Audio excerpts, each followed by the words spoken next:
Okay, so in the first video, we did a quick overview, a tour, if you will, of the MAST dashboard.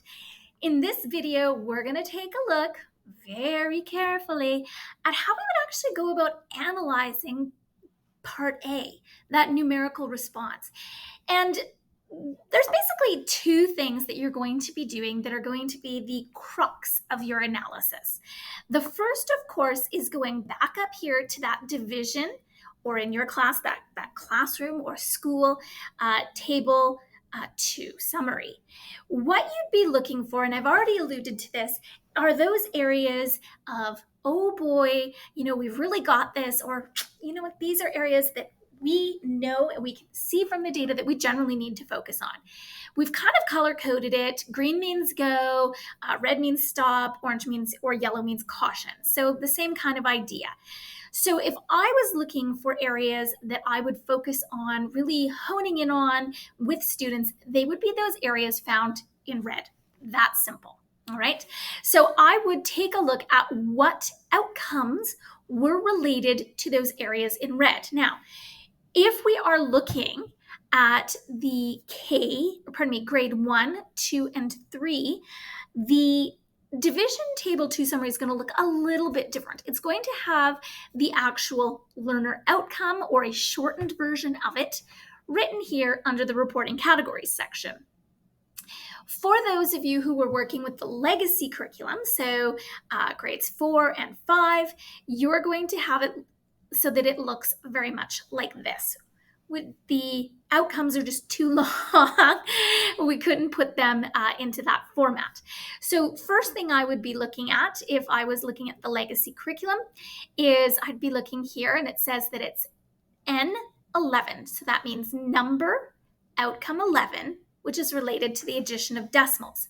So I'd take out that legacy curriculum, take a look at what that number 11 outcome actually looked like, what it actually said, and that gives me a really clear picture of what that area was that we really need to continue to work on with students. Okay.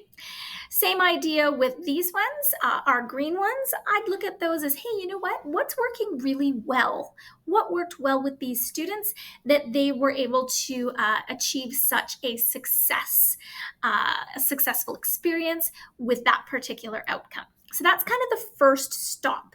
All right. The second stop is down in that bottom section down here. All right.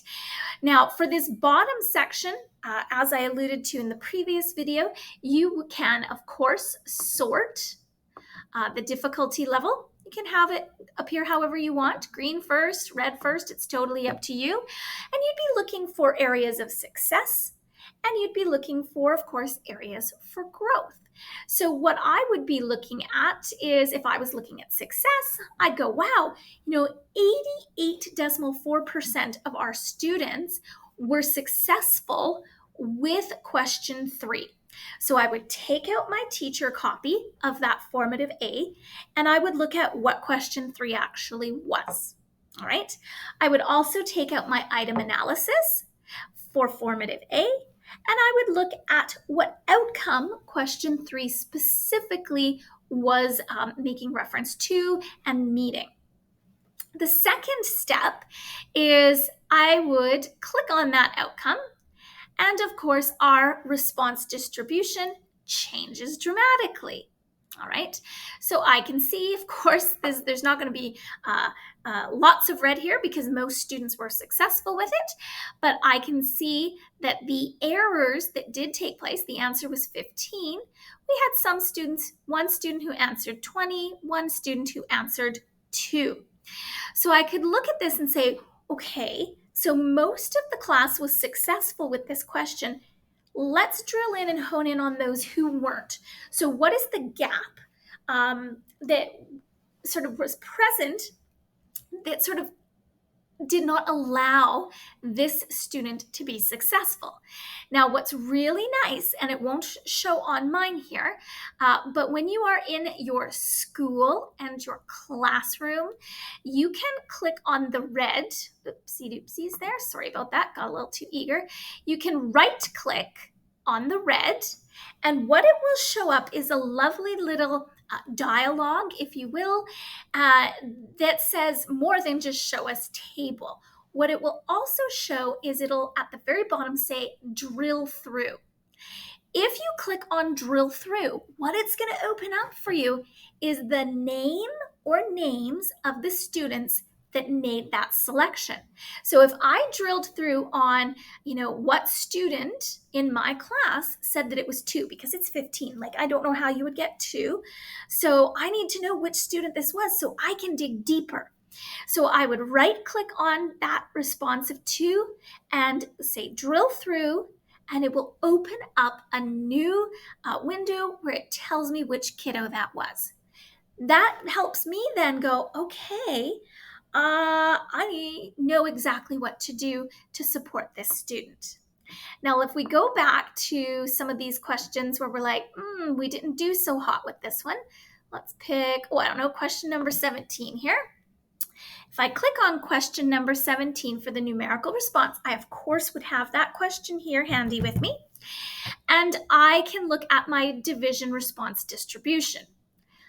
37% of the students got the question correct, that it was 32, that the answer was 32, okay? Most students, 22%, either skipped it or just didn't put a response.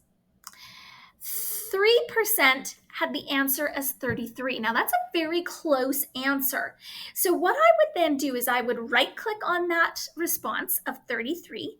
I would drill through and it will give me the names of the students who had that response.